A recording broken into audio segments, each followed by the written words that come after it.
is Governor Henry McMaster there. We are expecting tropical storm force conditions in parts of South Carolina. Right now, we have Idalia as a Category 1 hurricane. It gained strength overnight. Still it's a Category 1 with 90-mile-per-hour winds. That pressure continuing to drop, and that tells us that it's strengthening.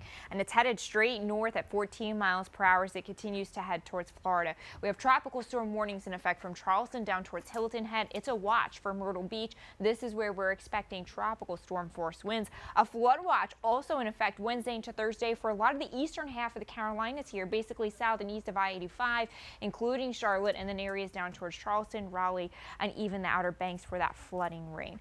So here's a look at that track. So looking at it rapidly intensifying. That's because the waters here in the Gulf of Mexico are incredibly warm, and there's low wind energy, which would also kill the hurricane, right? So it's going to rapidly intensify. It could be a Category 3 at landfall. This area right here, the Cedar Key, Appalachia Bay area, has never had a major Category 3 storm make landfall. So they're really using some strong wording that people in this area have never felt impacts like this from a hurricane. The impacts, though, will stretch down the coast. We're looking at hurricane warnings down through Tampa to Fort Myers for storm surge and those hurricane force winds. Then it keeps tropical storm strength through Savannah, Charleston, up towards Myrtle, continuing to churn storm surge and some gusty winds and dumping lots of that heavy rain. So here's the tropical storm force winds. Obviously looking at intense hurricane force winds up to 120 to 25 miles per hour possible in this bend here of Florida here, and it does extend down towards Tampa Bay where hurricane warnings are in effect. And then you can see the tropical storm force winds does continue up towards the Charleston area as well. Severe risk for tornadoes is highest to the south and east here of Charlotte, right along the coast. That's where the twist and turn of the system could spawn some tornadoes as we go through the day tomorrow. So something that we'll need to watch carefully. Here in Charlotte, mostly concerned about some heavy rain. Flash flood watches again are in effect. We've got localized flooding concerns and some breezy winds to talk about too. So lots of details here on what to expect. Again, the timing Wednesday into Thursday with the threats of the heavy rain and the breezy winds, some 30-mile-per-hour gusts with that tornado threat on the east coast, on the coast there. Chief Meteorologist Tara Lane will have much more about the rain totals, exactly how much to expect, and we'll do that in a few minutes.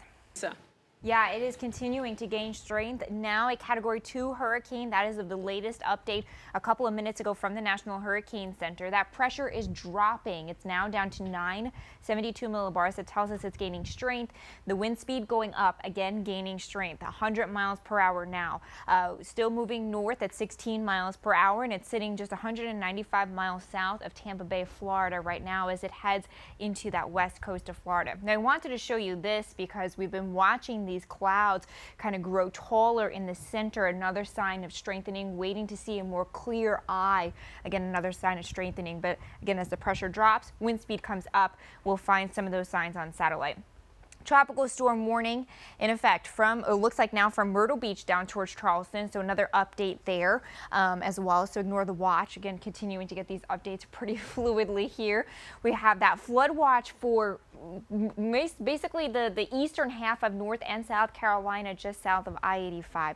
Here's that track. You can see it's still expected to strengthen to a Category 3 hurricane into that big bend of Florida.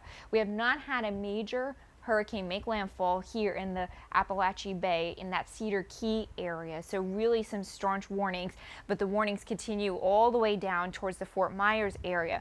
Continues to scrape the Carolina coast as a tropical storm. Looks like it can now even maintain Category 1 hurricane strength near Savannah before it makes it over to the Charleston area. Storm surge, I want to show this because this is the biggest loss of life. You can see up to 12 feet of storm surge from the Cedar Key area. Here in the Carolinas, could be looking at 6 to 9 feet of storm surge here in parts of the area. Most areas 3 to 6 feet of storm surge just from that ocean that rushes in with the tropical storm force winds. All right, Elisa. So you're tracking this, and what are you seeing right now as concerns in our area? Yeah, I love that you pointed out that flooding video was from somewhere not even near the eye because these outer bands have been lashing Florida all day. Category 2 hurricane right now with 100-mile-per-hour winds, and that pressure is dropping. When the pressure drops and the wind speeds go up, that tells us that the storm is strengthening, and it's continuing to strengthen as we go into the overnight hours before landfall. We have tropical storm warnings in effect for the Carolinas here from Myrtle Beach down through Charleston and Hilton Head. It's a tropical storm watch and some storm surge watches too for the Outer Banks. All of this is Wednesday into Thursday. The flooding threat as well. Flood watch in effect from Charlotte and areas to the south and east of I-85 where the heaviest rain will be. Here's that track. We're looking at likely the first major hurricane to make landfall in this Big Bend of Florida, the Appalachia Bay area. Cedar Key, one of those cities near there. Category 3, so it continues to rapidly intensify overnight, could pack 120-mile-per-hour winds. It maintains hurricane strength as it heads towards Savannah, possibly even Charleston. Tropical storm conditions scrape up the Carolina coast. That's going into Wednesday and Thursday. Storm surge is by far the biggest killer in any hurricane.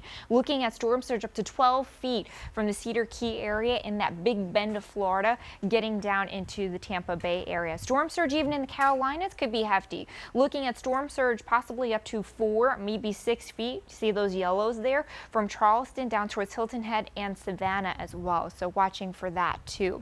Tropical storm force winds as far as the Carolinas go, most likely from Hilton Head and Charleston. Might be a little bit weaker up towards Myrtle Beach, but still could find some gusts up to 45 miles per hour or greater. Again, that is the definition for tropical storm force winds. Then this is a twisting system with a lot of moisture, so that could drop a couple of tornadoes as well. We have that slight risk for tornadoes along the coast, and that's something that we'll need to monitor as this storm continues to swirl through. So again, tracking the threat for some heavy rain, localized flooding right here in Charlotte, and some of those breezy winds as well with that isolated tornado threat holding to the south and east. So there's been a lot to track with this. We've been pretty busy here in that Pinpoint Weather Center.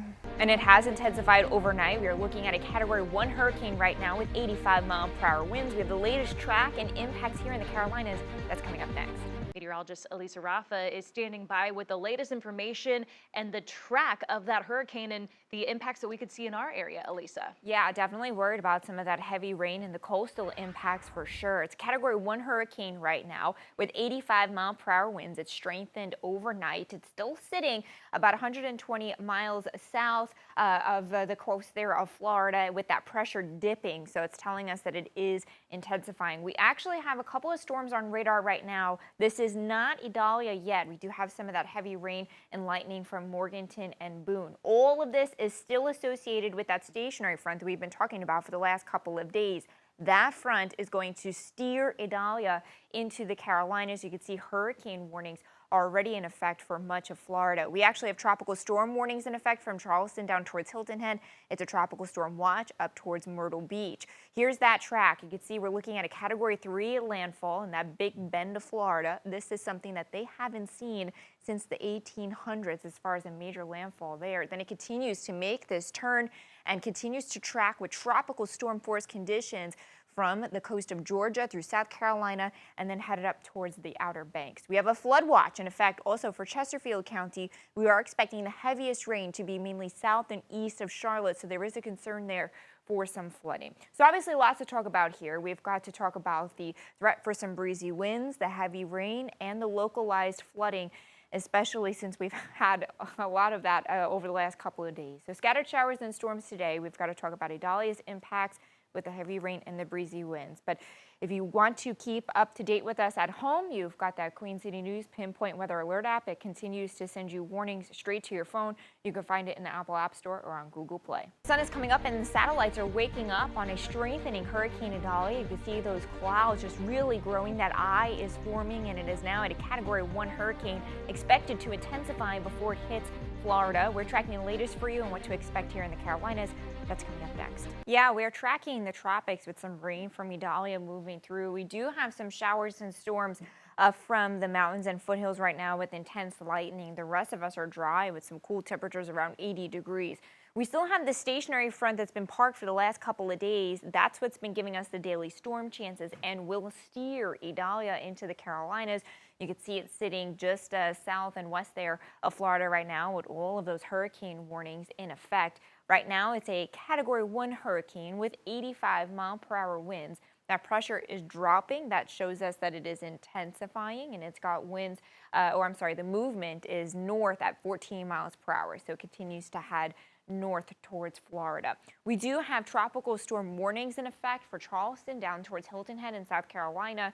A watch for the Myrtle Beach area because we are expecting maybe some tropical storm force winds possible along the coast with this as well. So here's the track. You can see it intensifies in very warm water and low wind energy over the Gulf of Mexico and becomes a Category 3 hurricane as it makes landfall in the Big Bend of Florida.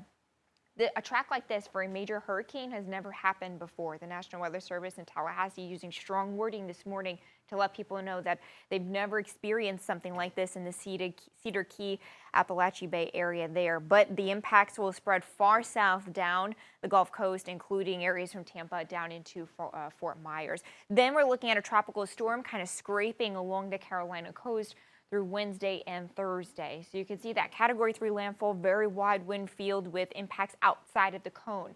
We will also find that eastern track, which continues to leave the brunt of the impacts in the Carolinas on the coast. More rain, higher tornado threat, storm surge, all on the coast. We tap into some of the rain and the breezy winds, but they get the brunt of it. So you can see that landfall there of that hurricane, the stationary front steering it just to our south and east. We tap into the heavy rain and the showers as the tropical storm conditions kind of scrape the coastline there. So scattered showers and storms today from that front, still again pretty much like we've seen the last couple of days.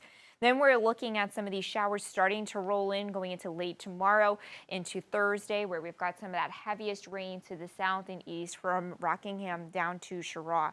That's where you have a flood watch in effect for Wednesday and Thursday for some of the heaviest rain, because again, with that track, takes the heaviest rain to the south and east. So worried about heavy rain, some localized flooding. Winds could be breezy as well.